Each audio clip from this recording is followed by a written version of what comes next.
OBC भटक्या विमुक्त छात्रों के कल्याण के लिए स्थापित महाज्योति संस्था द्वारा यूपीएससी और एमपीएससी प्रशिक्षणार्थियों की संख्या में की गई कटौती अन्यायपूर्ण है। ऐसा आरोप सकल ओबीसी महामोर्चा ने लगाया है। पिछले वर्ष यूपीएससी के लिए 1750 और एमपीएससी के लिए 1000 छात्रों को प्रशिक्षण दिया गया था, लेकिन इस वर्ष यह संख्या काफी कम कर दी गई है। विशेष बात यह है कि महाज्योति का बजट 200 करोड़ से बढ़कर लगभग 400 करोड़ रुपए हो गया है, फिर भी छात्रों की संख्या घटाई गई। ओबीसी महामोर्चा ने मांग की है कि कटौती तुरंत रद्द कर जनसंख्या के अनुपात में अवसर दिए जाए, अन्यथा पूरे महाराष्ट्र में तीव्र आंदोलन किया जाएगा। महाज्योति संस्था जो है ओबीसी और भटके विमुक्त वीजेएनटी के विद्यार्थियों के लिए काम करती है। उनके लिए प्रशिक्षण, उनके लिए आर्थिक सहायता प्रदान करती है। तो महाज्योति संस्था पिछले 5-6 सालों से काम कर रही है। इस साल हमने ये देखा है कि यूपीएससी और एमपीएससी जो अहम पद है, इनकी प्रशिक्षण के लिए जो संख्या थी, विद्यार्थी संख्या, ये संख्या इन्होंने कम की है। ये संख्या पिछले साल यूपीएससी के लिए 1750 थी, वो संख्या कम करके 100 की थी, और 100 से हम लोगों ने कुछ उठाव किया, उसमें से 400 की। तो हम लोगों की मांगनी ये डिमांड है कि 1750 वो संख्या होनी चाहिए।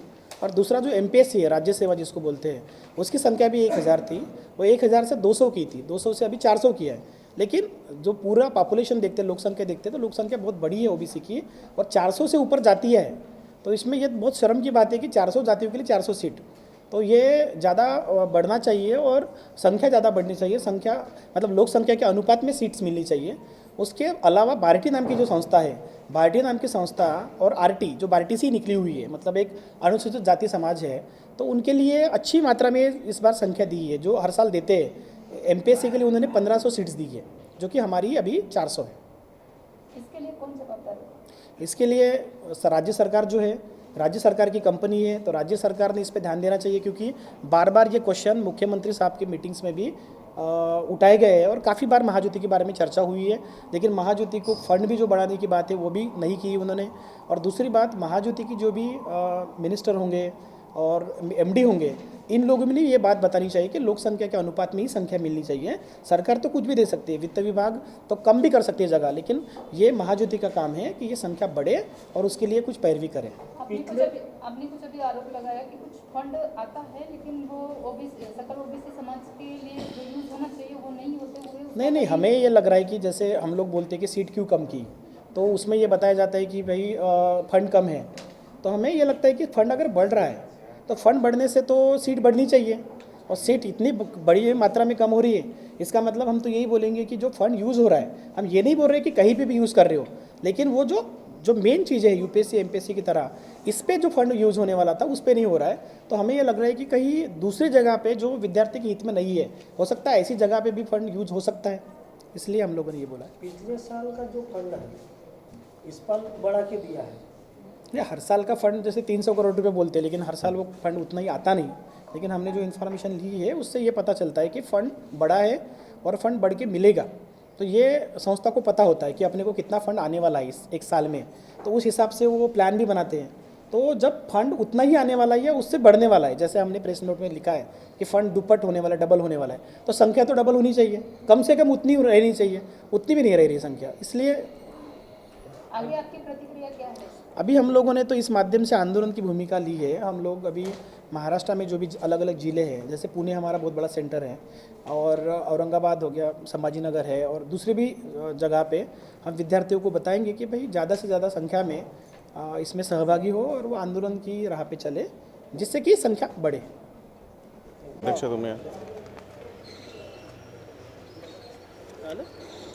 महाज्योतीतर्फे जे आहे यूपीएससी आणि एमपीएससीच्या प्रशिक्षित उमेदवारांची संख्या सातत्याने कमी केली जात आहे। या विरोधात आज सकल ओबीसी महामोर्चाचे अध्यक्ष उमेश कोर्राम यांनी पत्रपरिषद घेतली। आपण त्यांच्याशी बोलूया। हे जे प्रकरण आहे, का बरं असं होत आहे की सातत्याने विद्यार्थ्यांची संख्या कमी होत आहे आणि ओबीसी समाजाची संख्या मोठी आहे, विद्यार्थी जास्त संख्येत आहे, बार्टी संस्था चांगल्या प्रकारे काम करत आहे, मात्र महाज्योतीची आहे सातत्याने विद्यार्थी संख्या कमी करत आहे। काय वाटतं तुम्हाला याच्या मागचं कारण काय आहे? नक्की शासन एका बाजूला काय म्हणते की आमचा DNA ओबीसीचा आहे, आणि दुसऱ्या बाजूला विद्यार्थी संख्या जर तुम्ही बघितली, जे प्रेस नोटमध्ये आम्ही लिहिली आहे, तर असं दिसेल की त्यांचा DNA ओबीसीचा नाही, DNAला फक्त ओबीसीला लॉलीपॉप दाखवायचं आहे। कारण शासनाची ती संस्था आहे महाज्योती, आणि या महाज्योती संस्थेमध्ये मागच्या वर्षी 1750 विद्यार्थी UPSCचे होते, 1000 विद्यार्थी MPSCचे होते. तर यावर्षी तुम्ही बघितलं तर त्यांनी 100 केलं होतं आधी. आम्ही काही छोटं मोठं आंदोलन म्हणा किंवा निवेदन दिलं तर त्याच्यामुळे 400 विद्यार्थी केलेत. आणि MPSCला 1000 विद्यार्थी होते, 1000 विद्यार्थ्यांचे 200 केले होते, 200वरून आता 400 केलेत. तर हे काही लॉलीपॉप दाखवण्याचा प्रयत्न आहे एक प्रकारचा. कारण दिवसेंदिवस बजेट वाढत जातो.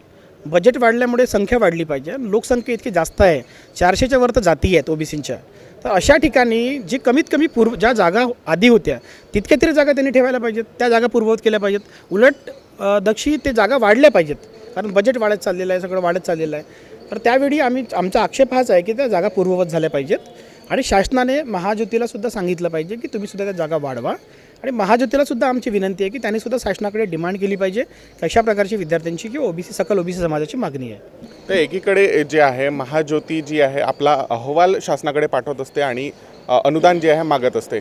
तुम्हाला काय वाटते की महाज्योतीचे जे अधिकारी आहे ते उदासीन आहे, तोच अहवाल बरोबर पाठवत नाही आणि अनुदान व्यवस्थितरित्या मागत नाही? उदासीनता त्याच्यामधून दिसून येते. कारण महाज्योतीचे मंत्री असणार किंवा MD असणार आणि रिलेटेड कुठलेही अधिकारी असणार, आणि समोर पण जे काही वित्त विभाग असेल किंवा मुख्यमंत्री कार्यालय असेल, तर याच्यातलं पूर्ण सरसकट उदासीनता दिसतं आहे.